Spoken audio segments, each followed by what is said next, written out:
ಶ್ರೀ ಗುರುಭ್ಯೋ ನಮಃ.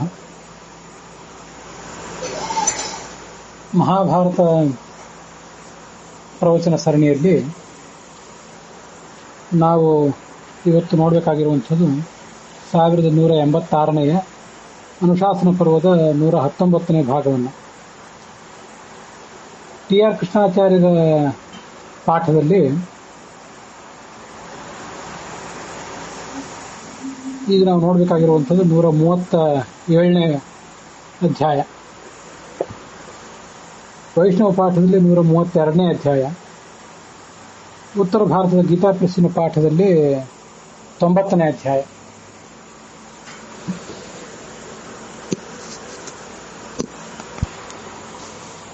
ಸ್ವಸ್ಥಸ್ತು ಸತಾಂ ಅಶೇಷ ಸನ್ಮಂಗಲಾನಿ ಭವಂತು. ಗತೇ ದಿವಸೆ ಶ್ರಾದ್ಧೆ ಆಮಿಷ ನಿವೇದನಸ್ಯ ಸಮರ್ಥನೆ ಪ್ರವೃತ್ತಾನಾಂ ಅನೇಕೇಷಾಂ ಪ್ರಮಾಣಾನಾಂ ಉದ್ಧಾರಃ ಕೃತಃ. ಕೂರ್ಮಪುರಾಣೆ, ಗರುಡಪುರಾಣೆ, वराहपुराणे एवं क्रियाविधान नामके ग्रंथे भागवत तात्पर्ये भगवत्पादैः उदाहृते ग्रंथे श्राद्धे आमिष निवेदनस्य समर्थनं कुर्वन्ति प्रमाणानि अनेकानि वर्तन्ते. एवं च यद्यपि गते काले कृते तेतायां द्वापरे च श्राद्धकाले मांसनिवेदनस्य कश्चन आचारः बभूवैव, तथापि अस्मिन् कलियुगे निषिद्धानाम् अनेकेषां धर्माणां मध्ये अयमपि कश्चन धर्मः.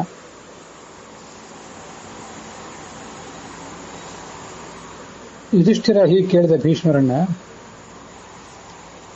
ಶ್ರಾದ್ದದಲ್ಲಿ ಎಂಥ ಬ್ರಾಹ್ಮಣರಿಗೆ ಆಮಂತ್ರಣ ಕೊಡಬೇಕು, ಇದನ್ನು ನಾವು ಸ್ವಲ್ಪ ವಿವರಿಸಿ ಹೇಳು ಅಂತ ಕೇಳಿದೆ.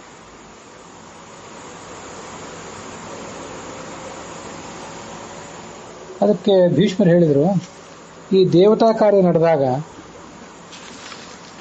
ಅಲ್ಲೇನು ಬ್ರಾಹ್ಮಣರನ್ನು ಕರೆದಿರ್ತಾರೆ, ಆ ಬ್ರಾಹ್ಮಣರನ್ನು ಬಹಳ ಪರೀಕ್ಷಿಸಬಾರದು.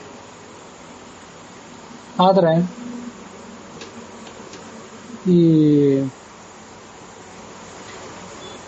ಶ್ರಾದ್ದ ಕರ್ಮದಲ್ಲಿ ಯಾವ ಬ್ರಾಹ್ಮಣರನ್ನ ಕರೀಬೇಕಾಗಿರ್ತದೋ ಅವರನ್ನ ನಾನಾ ರೀತಿಯಿಂದ ಪರೀಕ್ಷಿಸಬೇಕು, ಪರೀಕ್ಷಿಸಿಯೇ ಅವರನ್ನ ಕರೀಬೇಕು ಅಂತ ಅದರ ತಾತ್ಪರ್ಯ.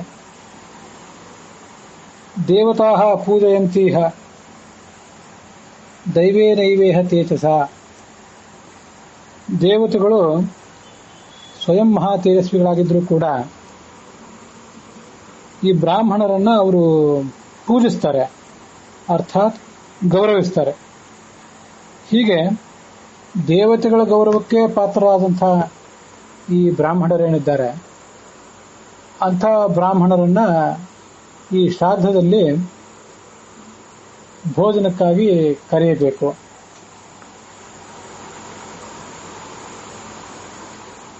ಅವರ ಗುಣ, ಶೀಲ ಇತ್ಯಾದಿಗಳು ಹೇಗಿರಬೇಕು, ಶ್ರಾದ್ದದಲ್ಲಿ ಯಾರನ್ನು ಕರೀಬೇಕಾಗಿದೆಯೋ ಅಂಥವರ ಗುಣಶೀಲಾದಿಗಳು ಹೇಗಿರಬೇಕು ಅಂತ ಅನ್ನೋದನ್ನ ಈಗ ನಿನಗೆ ಹೇಳ್ತೇನೆ ನೋಡು ಅಂತ ಭೀಷ್ಮರು ಯುಧಿಷ್ಠಿರನಿಗೆ ಹೇಳಲಿಕ್ಕೆ ತೊಡಗಿದರು.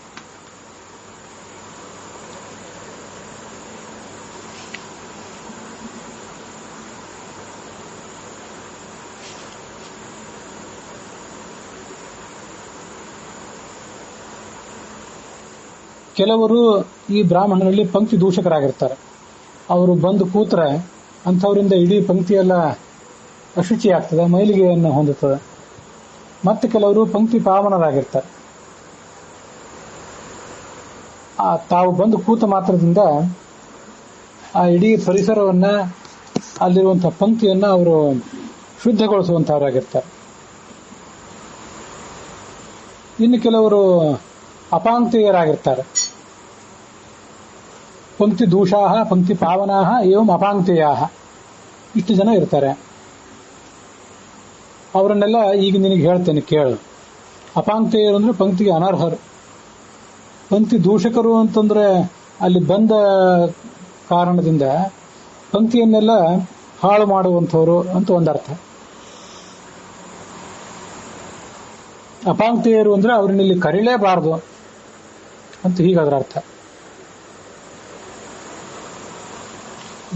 ಅವೆರಡಕ್ಕೂ ಪಂಕ್ತಿ ದೂಷಕರಾದವರು ಅಪಾಂಕ್ತೇಯರು ಆಗಿರ್ತಾರೆ. ಎರಡಕ್ಕೂ ಅರ್ಥ ಹೆಚ್ಚು ಕಡಿಮೆ ಒಂದೇ ಇದೆ, ಆದರೂ ಶಾಸ್ತ್ರದಲ್ಲಿ ಹೇಳಿದ್ದಾರೆ. ಜೂಜಾಡುವವರು,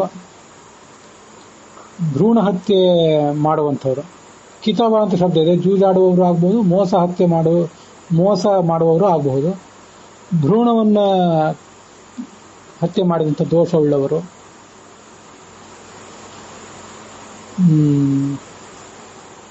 ತೊನ್ನ ರೋಗ ಇದ್ದವರು ಅಥವಾ ಕ್ಷಯರೋಗ ಇದ್ದವರು ಅಂತ ಕೂಡ ಅದನ್ನು ವ್ಯಾಖ್ಯಾನಿಸ್ತಾರೆ. ಯಕ್ಷ್ಮಿ ಅಂತ ಶಬ್ದ ಇದೆ. ಪಶುಪಾಲಹ, ಪಶುಪಾಲನೆಯಿಂದ ತನ್ನ ವೃತ್ತಿಯನ್ನು ತನ್ನ ಜೀವನವನ್ನು ನಡೆಸ್ಕೊಂಡು ಹೋಗುವಂಥವನು. ಮುಂದೆ ನಿರಾಕೃತಿ ಅಂದ್ರೆ ವಿದ್ಯಾ ಇಲ್ಲದವನು.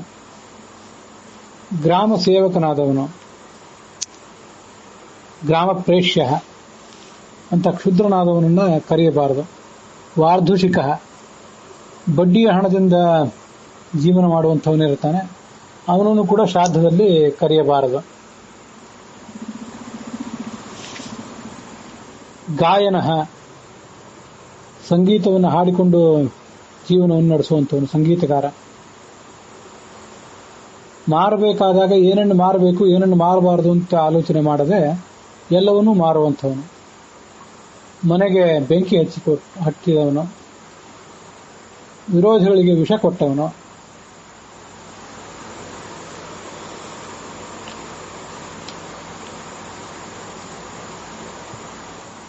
ಕುಂಡಾಶಿ, ಕುಂಡಾಶಿ ಅನ್ನುವ ಶಬ್ದಕ್ಕೆ ಮಣ್ಣಿನ ಪಾತ್ರೆಯಲ್ಲಿ ಭೋಜನ ಮಾಡುವವನು ಅಂತ ಒಂದು ಅರ್ಥ ಹೇಳ್ತಾರೆ ಒಂದು ಕಡೆ.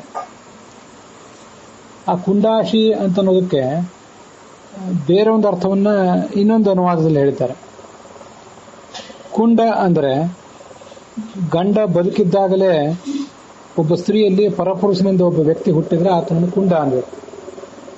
ಅಂಥ ಕುಂಡನ ಮನೆಯಲ್ಲಿ ಹೋಗಿ ಭೋಜನ ಮಾಡುವವನನ್ನು ಕೂಡ ಶ್ರಾದ್ದಕ್ಕೆ ಕರೆಯಬಾರದು. ಮಣ್ಣಿನ ಪಾತ್ರೆಯಲ್ಲಿ ಭೋಜನ ಮಾಡುವವನು ಅಂತ ಅರ್ಥ ಮಾಡೋದಕ್ಕಿಂತ ಹೀಗೆ ಅರ್ಥ ಮಾಡುವುದು ಯೋಗ್ಯ. ಸೋಮಲತೆಯನ್ನ ಮಾರುವಂಥವನು, ಸೋಮ ವಿಕ್ರಯಿ. ಸಾಮುದ್ರಿಕ, ಹಸ್ತರೇಖಾ ಶಾಸ್ತ್ರದಿಂದ ಜೀವನವನ್ನು ನಡೆಸುವಂಥವನು. ರಾಜಸೇವಕ, ರಾಜಸೇವಕನಾದವರಿಗೂ ಕೂಡ ಉತ್ಕೃಷ್ಟ ದರ್ಜೆಯ ಮಡಿ ಮೇಲಿಗೆ ಇತ್ಯಾದಿಗಳನ್ನು ಮಾಡಲಿಕ್ಕೆ ಶಕ್ತಿ ಇರೋದಿಲ್ಲ. ಅಂಥ ಅರ್ಹತೆ ಇಲ್ಲದಂಥವನನ್ನ ಶ್ರಾದ್ದಕ್ಕೆ ಕರೆಯಬಾರದು ಅಂತ ಅದರ ತಾತ್ಪರ್ಯ ಇದ್ದಿರಬಹುದು. ಎಣ್ಣೆ ಮಾರುವಂಥವನು, ಸುಳ್ಳು ಹೇಳುವಂಥ ವ್ಯಕ್ತಿ.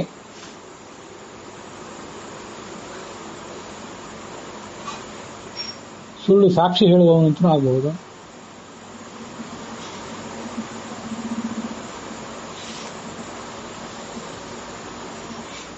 ಪಿತ್ರ ವಿರೋಧಮಾನಶ್ಚ, ಮನೆಯಲ್ಲಿ ತಂದೆ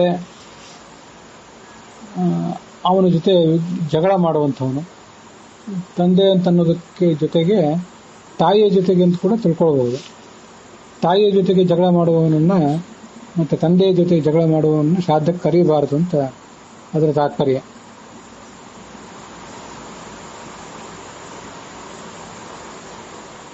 ತನ್ನ ಪತ್ನಿಯ ಉಪಪತಿಗೆ ಮನೆಯಲ್ಲಿ ಅವಕಾಶ ಕಲ್ಪಿಸಿಕೊಟ್ಟವನು ಅಂತ ಅದರ ಅರ್ಥ.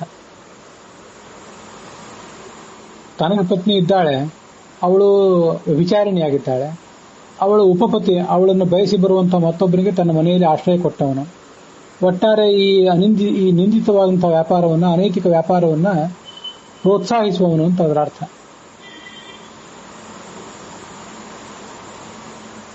ಮತ್ತೆ ಕಳಂಕಿತವಾದಂತಹ ಅನೇಕ ಕೃತ್ಯಗಳನ್ನು ಮಾಡುವಂಥವನು, ಕಳ್ಳ, ಶಿಲ್ಪವಿದ್ಯೆಯಿಂದ ಜೀವಿಸುವಂಥವನು. ಪರ್ವ ದಿವಸಗಳಲ್ಲಿ ಈ ಸಂಕ್ರಾಂತಿ, ಹುಣ್ಣಿಮೆ, ಅಮಾವಾಸ್ಯೆ ಮೊದಲಾದ ಪರ್ವಕಾಲಗಳಲ್ಲಿ ಪತ್ನಿ ಸಮಾಗಮ ಅಂತ ಅನ್ನೋದು ತ್ಯಾಜ್ಯ. ಅಂಥದ್ದನ್ನು ಮಾಡುವಂಥವನು,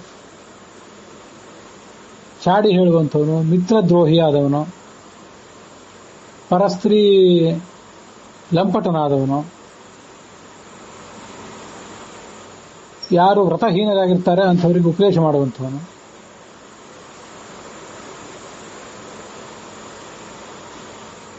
ಉಪದೇಶ ಮಾಡುವಾಗ ಯಾರು ವ್ರತ, ಸದಾಚಾರ, ಶ್ರದ್ಧಾ ಸಂಪನ್ನರಾಗಿದ್ದಾರೋ ಅವರಿಗೆ ಉಪದೇಶ ಮಾಡಬೇಕು. ಅದನ್ನು ಬಿಟ್ಟು ಬೇರೆಯವರಿಗೆ ಉಪದೇಶ ಮಾಡಬಾರದು ಅಂತ ಅದರ ಅಭಿಪ್ರಾಯ.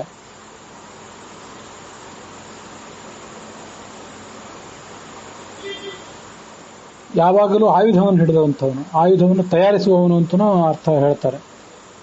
ಆಯುಧಗಳನ್ನು ತಯಾರಿಸಿ ಮಾರಾಟ ಮಾಡುವವನು ಅಂತ ಇನ್ನೊಂದು ಕಡೆ ಅನುವಾದ ಮಾಡಿದ್ದಾರೆ. ನಾಯಿಗಳ ಜೊತೆ ಸಂಚಾರ ಮಾಡುವಂಥವನು, ಬೇಟೆ ಆಡುವುದು ಮೊದಲಾದ ಕೃತ್ಯಗಳನ್ನು ಮಾಡುವಂಥವನು ಅಂತ ಅದು ಅರ್ಥ ಆಗಬಹುದು. ಅಥವಾ ಬೇಟೆ ಇತ್ಯಾದಿಗಳನ್ನು ಆಡದೆ ಹೋದರೂ ಕೂಡ ತನ್ನ ಮನೆಯಲ್ಲೇ ನಾಯಿಗಳನ್ನು ಸಾಕಿ ಆ ಮೂಲಕ ಶೌಚ ಆಚಾರಗಳಿಗೆ ಬೆಲೆ ಕೊಡದೆ ಬದುಕುವವನು ಅಂತ ಅರ್ಥ ಆಗಬಹುದು. ಹಾಗೆ ನಾಯಿಗಳಿಂದ ಕಚ್ಚಲ್ಪಟ್ಟಂತಹ ವ್ಯಕ್ತಿಯೂ ಕೂಡ ಅವನನ್ನು ಕರೆಯಬಾರದು. ನಾಯಿಗಳಿಂದ ಕಚ್ಚಲ್ಪಟ್ಟಂಥವನು ಒಂದು ಅರ್ಥ ಏನು? ಕಚ್ಚಿಸಿಕೊಂಡಂತಹ ಆ ಒಂದು ಅವಧಿಯಲ್ಲಿ ಕರೆಯಬಾರದು ಅಂತ ಇದ್ದಿರಬೇಕು.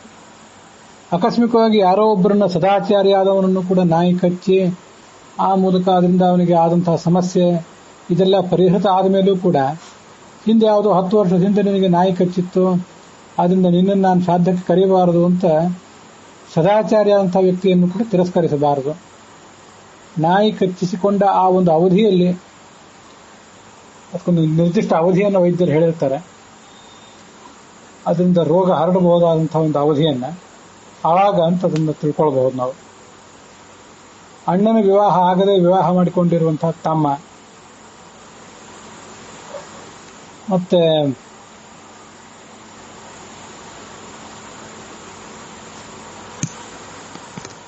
ಯಾವುದಾದ್ರೂ ಚರ್ಮ ರೋಗದಿಂದ ಬಳಲುತ್ತಾ ಇರುವಂತಹವನು,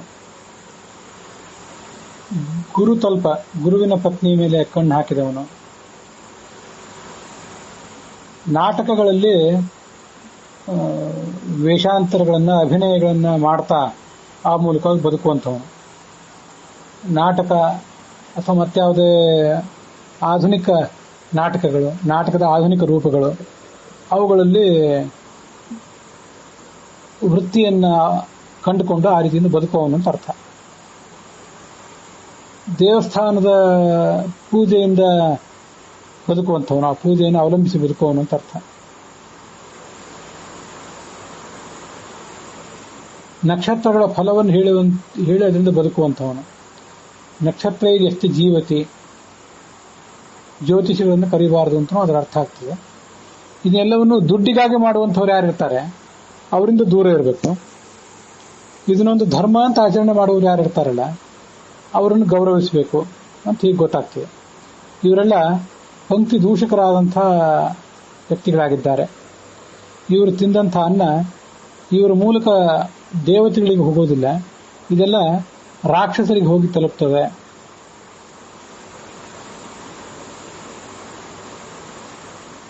ಶ್ರಾದ್ದಂ ಭುಕ್ತ್ವಾ ತಹೀತ ವೃಷಲೀ ತಲ್ಪಗಶ್ಚಯ, ಶ್ರಾದ್ದ ಭೋಜನ ಮಾಡಿ ಅದೇ ದಿವಸ ಅಧ್ಯಯನ ಮಾಡುವಂಥವನು, ಮತ್ತೆ ಶುದ್ಧ ಸ್ತ್ರೀಯ ಸಂಪರ್ಕ ಮಾಡುವಂಥವನು, ಇಂಥವನಿಗೆ ಶ್ರಾದ್ದದ ದಾನ ಭೋಜನ ಇತ್ಯಾದಿಗಳನ್ನು ಮಾಡಿಸಿದರೆ ಯಜಮಾನನ ಪಿತೃಗಳು 1 ತಿಂಗಳ ಕಾಲ ಅಮೇಧ್ಯದಲ್ಲಿ ವಾಸ ಮಾಡುವಂಥ ಪ್ರಸಂಗ ಬಂದಿತ್ತು.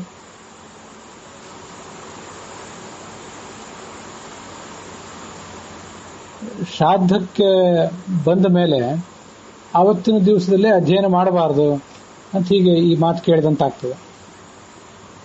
ಶ್ರಾದ್ದ ಮುಗಿಸಿ ತನ್ನ ಮನೆಗೆ ತನ್ನ ಊರಿಗೆ ಹೋದ ಮೇಲೆ ಆತ ಯಾಕೆ ಅಧ್ಯಯನ ಮಾಡಬಾರ್ದು ಅನ್ನೋ ಪ್ರಶ್ನೆಗೆ ನನಗೆ ಉತ್ತರ ಸಿಗಲಿಲ್ಲ.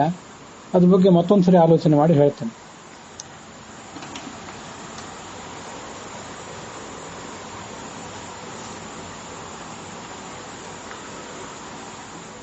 ಸೋಮಲತೆಯನ್ನ ಮಾರಿ ಆ ಮೂಲಕ ಬದುಕುವಂತಹ ಬ್ರಾಹ್ಮಣ ಏನಿರ್ತಾನೆ ಅವನನ್ನು ಶ್ರಾದ್ದಕ್ಕಾಗಿ ಕರೆಯಬಾರದು, ವೈದ್ಯನನ್ನ ಕರೆಯಬಾರದು. ಇವೆಲ್ಲ ಹಿಂದೆ ಶಾಂತಿ ಪರ್ವದಲ್ಲೂ ಕೂಡ ಕೆಲವು ಇಂಥ ವಿಷಯಗಳು ಬಂದಿವೆ. ವೈದ್ಯನನ್ನು ಕರೆದು ಆತನಿಗೆ ಶ್ರಾದ್ದದ ದಾನ, ಭೋಜನ ಇತ್ಯಾದಿಗಳನ್ನು ಮಾಡಿಸಿದ್ರೆ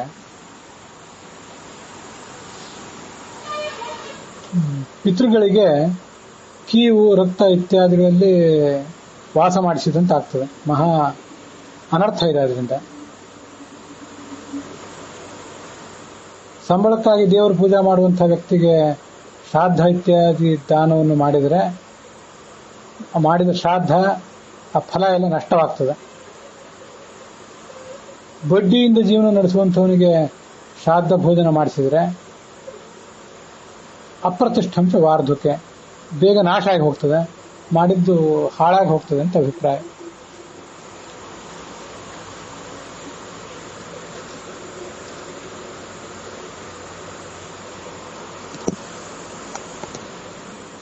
ವ್ಯಾಪಾರ ಮಾಡುವವನಿಗೆ ಕೊಟ್ಟ ದಾನ ಈ ಲೋಕದಲ್ಲೂ ಪರಲೋಕದಲ್ಲೂ ಫಲ ಕೊಡೋದಿಲ್ಲ. ಭಸ್ಮನೀವ ಹುತಂ ಭವ್ಯಂ ತಥಾ ಪೌನರ್ಭವೇ ದ್ವಿಜೆ. ಒಬ್ಬ ಸ್ತ್ರೀ ಎರಡನೇ ಮದುವೆ ಮಾಡಿಕೊಂಡಿದ್ದಾಗ ಅವಳಿಗೆ ಹುಟ್ಟಿದಂತಹ ಮಗನಿಗೆ ಶ್ರಾದ್ದ, ದಾನ, ಭೋಜನ ಇತ್ಯಾದಿಗಳನ್ನು ಮಾಡಿಸಿದ್ರೆ ಅದು ಕೂಡ ಭಸ್ಮದಲ್ಲಿ ಹೋಮ ಮಾಡಿದಂತ ಆಗ್ತದೆ. ಅದರಿಂದ ಯಾವುದೇ ಪ್ರಯೋಜನವಿಲ್ಲ. ಎರಡನೇ ಬಾರಿ ಮದುವೆ ಮಾಡಿಕೊಳ್ಳೋದಕ್ಕೆ ಕೆಲವು ಅವಕಾಶಗಳಿರುವಂತಹ ಭಾಗಗಳನ್ನು ಇದೇ ಅನುಶಾಸನ ಪರ್ವದಲ್ಲಿ ನಾವು ನೋಡಿದ್ದೇವೆ. ಇವೆಲ್ಲ ಒಂದೊಂದು ಯುಗದಲ್ಲಿ ಒಂದೊಂದು ಕಾಲದಲ್ಲಿ ಬೇರೆ ಬೇರೆ ರೀತಿಯ ಧರ್ಮಗಳು ಅಂತ ನಾವು ತಿಳ್ಕೊಳ್ಬೇಕಷ್ಟೆ.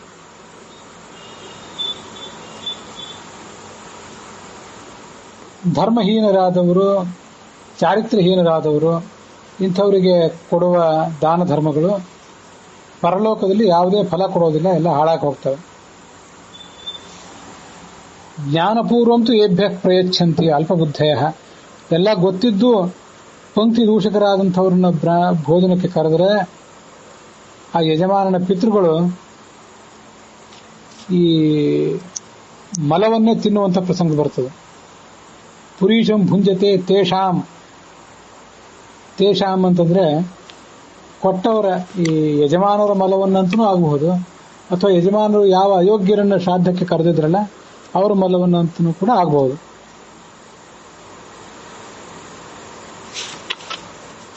ಇವರೆಲ್ಲರೂ ಕೂಡ ಅಧಮರ್ಯ ಬ್ರಾಹ್ಮಣರಾದವರು, ಪಂಕ್ತಿ ಬಾಹಿರರಾದವರು ಅಂತ ತಿಳ್ಕೊಳ್ಬೇಕು.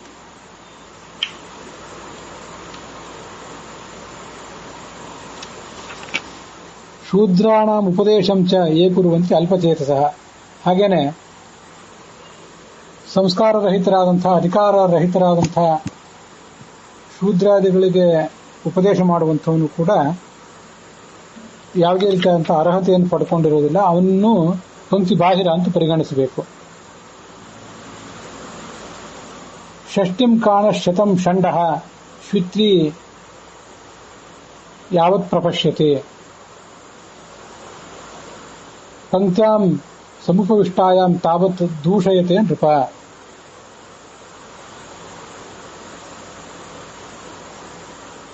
ಒಂದು ಕಣ್ಣು ಕುರುಡಾದಂಥವನು ಪಂಕ್ತಿಯಲ್ಲಿ ಏನಾದರೂ ಇದ್ದರೆ ಅಲ್ಲಿ ಆ ಪಂಕ್ತಿಯಲ್ಲಿರುವಂತಹ 60 ಜನರನ್ನ ಆತ ಮೈಲಿಗೆ ಉಳ್ಳವರನ್ನಾಗಿ ಮಾಡ್ತಾನೆ. ನಪುಂಸಕನಾದ ಒಂದು ಪಂಕ್ತಿಯಲ್ಲಿ ಬಂದ್ರೆ 100 ಜನರನ್ನ ಅವನು ಭ್ರಷ್ಟರನ್ನಾಗಿ ಮಾಡ್ತಾನೆ. ಅವರೆಲ್ಲರಿಗೂ ಮೈಲಿಗೆನೇ ತಂದಿಡ್ತಾನೆ. ಶ್ವಿತ್ರಿ, ತೊನ್ನ ರೋಗ ಇದ್ದವನು ಬಂದು ಕೂತ್ರೆ ತಾನು ಯಾರ್ಯಾರನ್ನ ನೋಡ್ತಾನೋ ಅವರೆಲ್ಲರನ್ನೂ ಕೂಡ ಮೈಲಿಗೆ ಉಳ್ಳವನನ್ನಾಗಿ ಮಾಡ್ತಾನೆ. ವೇಷ್ಟಿತ ಶಿರಾಹ ಅಂತ ಮುಂದಿಂದಿದೆ.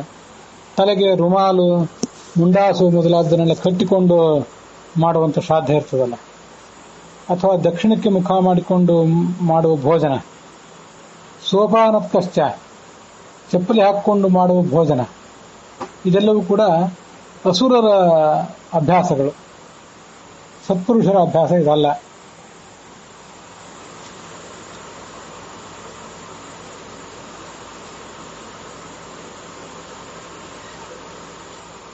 ದೋಷ ದೃಷ್ಟಿ ಇಟ್ಕೊಂಡು ಯಾರು ದಾನ ಇತ್ಯಾದಿಗಳನ್ನು ಮಾಡ್ತಾನೆ ದುರ್ಬುದ್ಧಿಯಿಂದ, ಅವನು ಮಾಡಿದ ದಾನಗಳೆಲ್ಲ ಅಸುರರಾಜನಿಗೆ ಹೋಗಿ ತಲುಪ್ತದೆ.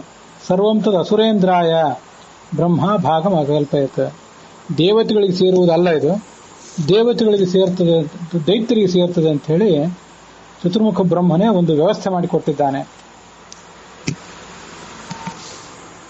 ಛಾಂದೋಗ್ಯೋಪನಿಷತ್ತಿನ ಮೊದಲನೇ ಅಧ್ಯಾಯದಲ್ಲಿ ಹೀಗೊಂದು ಉಲ್ಲೇಖ ಕಾಣ್ತದೆ. ಬ್ರಹ್ಮಾದ್ಯ ಮನುಸಂಜ್ಞಾಯೇ ವರ್ಣತ್ವೇನೋದಿತಾ ಶ್ರುತವು ಅನ್ನುವ ಭಾಗ ಅದು. ಅಪಭೃಷ್ಟ ಅದೇವಾಶ್ಚ ಬ್ರಹ್ಮಾದ್ಯಾಖ್ಯಾಯುತಾ ಅಪಿ ದೇವಸಂಜ್ಞಾಶ್ಚ ದೀನತ್ವಾತ್ ಪೂಜೆಯೇರು ನತಾನ್ ಕ್ವಚಿತ್. ಇವರಿಗೂ ಕೂಡ ದೇವತೆಗಳು ಅಂತ ಹೆಸರಿದಂತೆ ಕೆಲವರಿಗೆ. ಬ್ರಹ್ಮ ಮೊದಲಾದ ಹೆಸರುಗಳೇ ಇವೆ. ಬ್ರಹ್ಮ, ರುದ್ರ ಮೊದಲಾದ ಹೆಸರುಗಳನ್ನೇ ಈ ದೈತ್ಯರು ಕೂಡ ಪಡ್ಕೊಂಡಿರ್ತಾರೆ.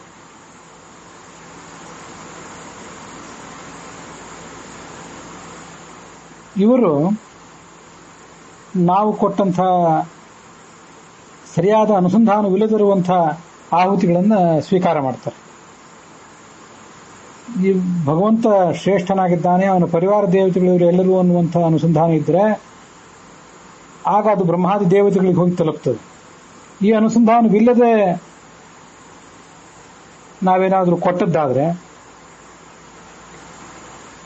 ಅಪಭೃಷ್ಟ ತಥಾ ಇತರತ್, ಈ ಅಪಭೃಷ್ಟ ದೇವತೆಗಳು ಇಂಥ ದಾನವನ್ನೆಲ್ಲ ಸ್ವೀಕಾರ ಮಾಡ್ತಾರೆ ಅಂತ ಹೇಳಿ ಛಾಂದೋಗ್ಯ ಉಪನಿಷತ್ತಿನ ಮೊದಲನೇ ಅಧ್ಯಾಯದಲ್ಲಿ ಕಾಣುತ್ತದೆ.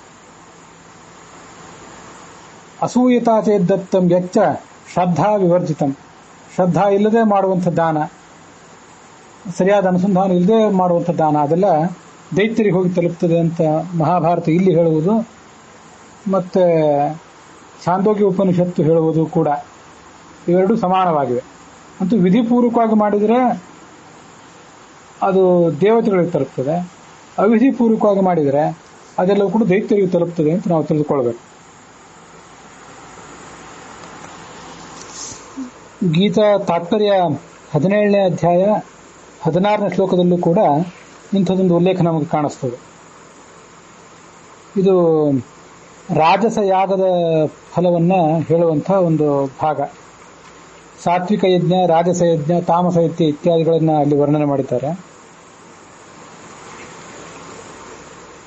ಯಾಗಾತ್ತು ರಾಜಸಾತ್ ಸ್ವರ್ಗ ಸಾಂಕಲ್ಪಿಕ ಉದಾಹೃತಃ ಲೋಕಸ್ಸ ದೀನ ದೇವಾನಾಂ ಸನಾಮ್ನಾಂ ವಾಸವಾದಿಭಿ. ರಾಜಸಯಾಗ ಮಾಡಿದರೆ ಫಲ ಏನು? ದೇವತೆಗಳಿರುವಂತಹ ಸ್ವರ್ಗ ಸಿಗೋದಿಲ್ಲ, ಸಾಂಕಲ್ಪಿಕ ಸ್ವರ್ಗ ಅಂತ ಮತ್ತೊಂದು ಲೋಕ ಇದೆ, ಆ ಲೋಕವನ್ನು ಪಡ್ಕೋತಾನೆ. ಮುಖ್ಯ ಸ್ವರ್ಗ ಅಲ್ಲ ಇದು. ಅಲ್ಲಿಯೂ ಕೂಡ ಇಂದ್ರ ಮೊದಲಾದ ಹೆಸರುಗಳನ್ನು ಪಡ್ಕೊಂಡಂತಹ ಕೆಲವು ದೇವತೆಗಳಿದ್ದಾರೆ. ಭಗವಂತನಲ್ಲಿ ಶ್ರದ್ಧಾ ಇಲ್ಲದೆ ಮಾಡುವಂತಹ ಯಜ್ಞ, ಯಾವುದೇ ಕ್ರಿಯಾ, ಅದೆಲ್ಲವೂ ಕೂಡ ಇಂಥ ಲೋಕಗಳ ಪ್ರಾಪ್ತಿ ಕಾರಣ ಆಗ್ತದೆ. ಸಲ್ಲೋಕ ಅಲ್ಲ ಇದು, ಶ್ರೇಷ್ಠವಾದ ಲೋಕ ಅಲ್ಲ ಇದು, ಕ್ಷುದ್ರವಾದಂತಹ ಲೋಕಗಳು, ಇದರ ಪ್ರಾಪ್ತಿ ಕಾರಣ ಆಗ್ತದೆ ಅಂತ ಅದರ ತಾತ್ಪರ್ಯ. ವಿಷ್ಣಾವಷ್ಟುದ್ಧಯ ಅಯೋಗ್ಯ ಕಾಮಾಚ್ಯೈಷಾಂ ಪುನರ್ಭವೇತ್ ಅಂತ ಆ ಗೀತಾ ತಾತ್ಪರ್ಯದಲ್ಲಿ ಹೇಳಿದ್ದಾರೆ. ಇಲ್ಲಿಯೂ ಕೂಡ ಮಹಾಭಾರತ ಅದನ್ನೇ ಹೇಳ್ತಾ ಇದೆ ನಮಗೆ. ಶ್ರದ್ಧಾ ವಿವರ್ಜಿತಂ, ಸರಿಯಾದ ಶ್ರದ್ಧಾ ಇಲ್ಲದೆ ಮಾಡಿದಂಥ ಎಲ್ಲ ಕಾರ್ಯಗಳ ಫಲ ಇಂಥ ಸಾಂಕಲ್ಪಿಕ ಸ್ವರ್ಗ ಸಿಗುವಂಥದ್ದಾಗ್ತದೆ. ಅದೆಲ್ಲ ಆ ದೈತ್ಯರ ಲೋಕ. ಅದು ಸ್ವಲ್ಪ ಸುಖ ಅಲ್ಲಿರ್ತದೆ, ಈ ಮುಖ್ಯವಾದಂತಹ ಸ್ವರ್ಗದಷ್ಟು ಶ್ರೇಷ್ಠವಾದ ಸುಖ ಅಲ್ಲಿರೋದಿಲ್ಲ. ಅಲ್ಪ ಸ್ವಲ್ಪ ಸುಖ ಸಿಕ್ಕಿತ್ತು, ಹಾಗೆ ನರಕವೂ ಕೂಡ ಆಗಬಹುದು.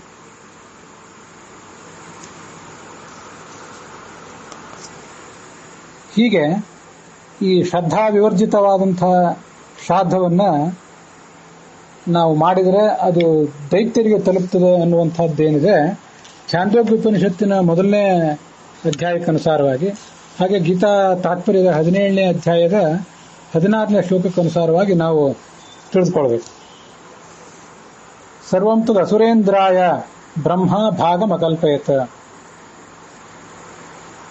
ಅಸುರೇಂದ್ರಾಯ ಅಂದ್ರೆ ಬಲಿಗೆ ಅಂತ ಕೆಲವರು ಅರ್ಥ ಮಾಡಿದ್ದಾರೆ. ಬಲಿಗೆ ಹೋಗ್ಬೇಕು ಅಂತಿಲ್ಲ, ಅನೇಕ ಬೇರೆ ಬೇರೆ ದೈತ್ಯರಿದ್ದಾರೆ, ಅವರೆಲ್ಲರಿಗೂ ಕೂಡ ಅದು ಹೋಗಬಹುದು. ಶ್ರಾದ್ದದ ಒಂದು ಪವಿತ್ರವಾದ ಪರಿಸರದಲ್ಲಿ ನಾಯಿಗಳು, ಪಂಕ್ತಿ ಬಾಹಿರರಾದಂತಹ ನೀಚರಾದಂತಹ ಬ್ರಾಹ್ಮಣರು ಯಾವುದೇ ಸಂದರ್ಭದಲ್ಲೂ ಅಲ್ಲಿರಬಾರದು. ಅದಕ್ಕಾಗಿ ಶ್ರಾದ್ದವನ್ನು ಎಲ್ಲಿ ಮಾಡಿಸ್ಬೇಕು? ತಸ್ಮಾತ್ ಪರಿಸೃತೆ ದದ್ಯಾತ್ ತಿಲಾಶ್ಚ ಅನ್ವವಕೀರಯೇತ್.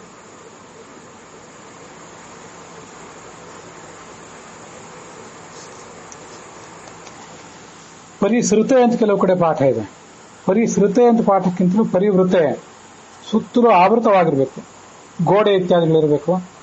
ನಾಯಿ ಹಾಗೆ ಬೇರೆ ಯಾವ ಕ್ಷುದ್ರ ಕಣ್ಣಿಗೂ ಕೂಡ ಈ ಶ್ರಾದ್ದ ಇತ್ಯಾದಿಗಳು ಕಾಣಬಾರದು. ಅಂಥ ಕಡೆಗಳಲ್ಲಿ ಈ ಶ್ರಾದ್ದವನ್ನು ಮಾಡಬೇಕು ಅಂತ ಅದರ ತಾತ್ಪರ್ಯ. ಸುತ್ತಲೂ 4 ಕಡೆನೂ ಎಳ್ಳನ್ನು ಚೆಲ್ಲಿಸಿ ಪಾವಿತ್ರ್ಯವನ್ನು ಕಾಪಾಡಬೇಕು. ತಿಲೈರ್ವಿರಹಿತಂ ಶ್ರಾದ್ದಂ, ಎಳ್ಳಿನಿಂದ ರಹಿತವಾದದ್ದು, ಎಳ್ಳಿನ ಸಂಪತ್ತಿನೇ ಎಲ್ಲಿ ಯಾವ ಶ್ರಾದ್ದದಲ್ಲಿಲ್ಲ, ಅದನ್ನು ರಾಕ್ಷಸರು ಪಿಶಾಚರೆಲ್ಲ ಅಪಹಾರ ಮಾಡಿಬಿಡ್ತಾರೆ.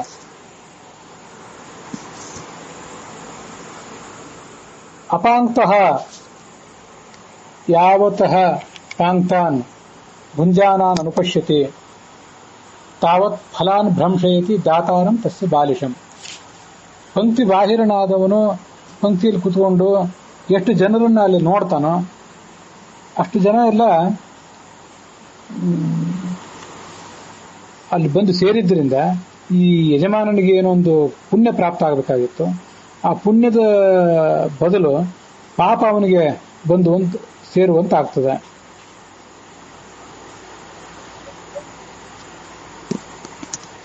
ಇನ್ನು ಮುಂದೆ ನಿನಗೆ ಪಂಕ್ತಿ ಪಾವನರಾದಂಥವರ ವರ್ಣನೆ ಮಾಡ್ತೇನೆ. ಎಂಥವ್ರನ್ನ ಕರಿಬೇಕು ಅಂತ ಅನ್ನೋದನ್ನೆಲ್ಲ ಹೇಳ್ತೇನೆ. ಅಂಥವ್ರನ್ನ ಗಮನ ಇಟ್ಟು ನೀನು ಹುಡುಕಿ ಕರಿಬೇಕು. ಅದರಿಂದ ಶ್ರಾದ್ದ ಸಂಪನ್ನವಾಗ್ತದೆ ಅಂತ ಭೀಷ್ಮ ಯುಧಿಷ್ಠಿರನಿಗೆ ಹೇಳ್ತಾ ಇದ್ದಾರೆ. ಅವರು ಏನನ್ನು ಹೇಳಿದ್ದಾರೆ ಅಂತ ಅನ್ನೋದನ್ನ ನಾಳೆ ದಿವಸ ನೋಡೋಣ. ಇಲ್ಲಿಗೆ ಈ ಭಾಗ ಸಮಾಪ್ತವಾಗಿದೆ.